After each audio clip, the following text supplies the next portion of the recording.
interesting room. I'm going to have to walk back and forth so I can cover all of you. It's a great pleasure to be here. So I currently live in Switzerland, a neutral country.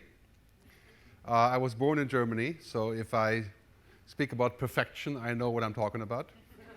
But I also lived in San Francisco and Boston, the US for 17 years, so if I speak about awesomeness, that's my American part. I can fuse all of those together. I was just thinking as the introduction was happening is that we're really moving in a world that used to be dumb in the sense of disconnected, well, basically not networked, to a world that's becoming smart. That's now. And then after we get smart, what is the next step? Human, right?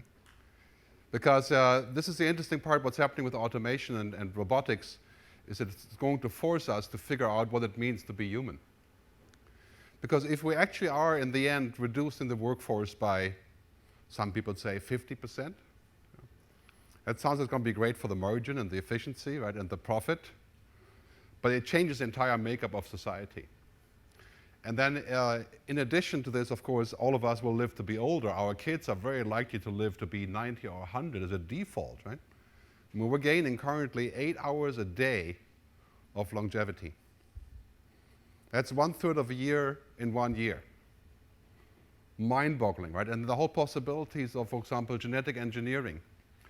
The cover of Wired magazine last week. The possibility of defeating cancer. Changing the genes to not have Alzheimer's. Imagine what that will do to global population, of course.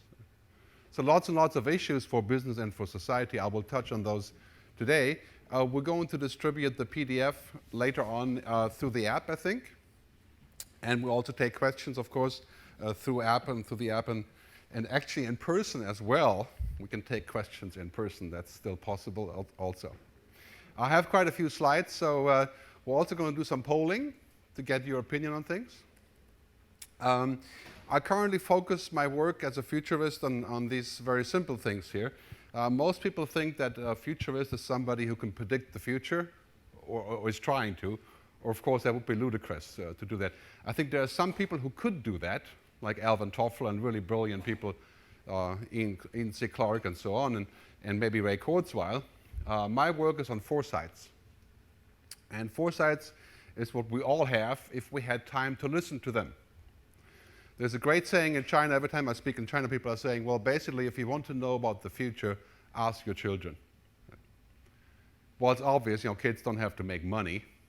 They're not busy trying to figure out how to earn a living, right? So they can play, they can experiment, and this is why they know the future.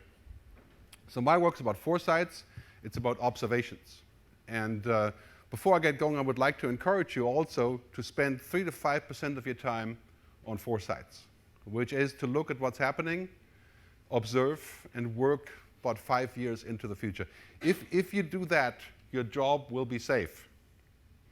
And this is one of the key issues for companies, is not looking at what could be, but looking at what is. And of course, you have to look at what is, because that's how you make a living, right? But 3 to 5%, Google does about 10%. The engineers are allowed to do 20%, allegedly. I don't really know how that actually works anymore. But this is a very, very important thing for our future. My company is based in Switzerland and also in San Francisco, and our motto is, it wasn't raining when Noah built the ark.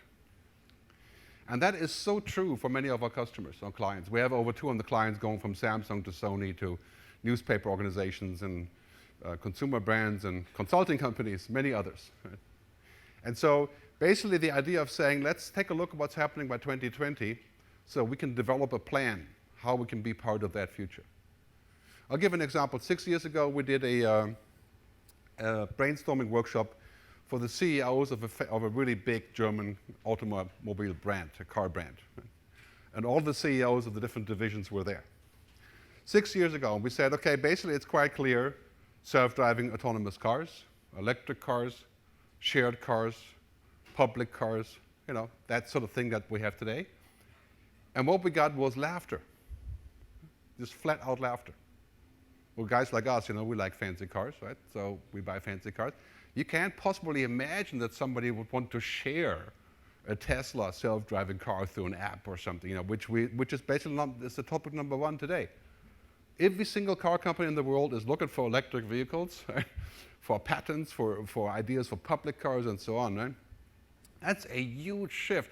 And if you're the CEO of Porsche, right, would you appreciate this kind of shift? Not really. Right? I mean, it's a lot better to sell $200,000 vehicles to a bunch of people who have the money than to sell a $20,000 Porsche self-driving car to the city of Singapore, right? That's obviously better. I mean, I used to be a musician and producer. In those days, we sold records. Right? Remember that record? Okay, plastic. Today, if you give a CD or a DVD to your kids for Christmas, they call a therapist. Right? It's like doesn't even exist. So in those days, it was $20 for a CD that you would sell it for, and you would get maybe 3 or 4 from the sale. Right? Today, you're on Spotify, you get 0.0.0.0000001 cent per play. Right? So that's how society has changed. This is the most important curve, right? Exponential development.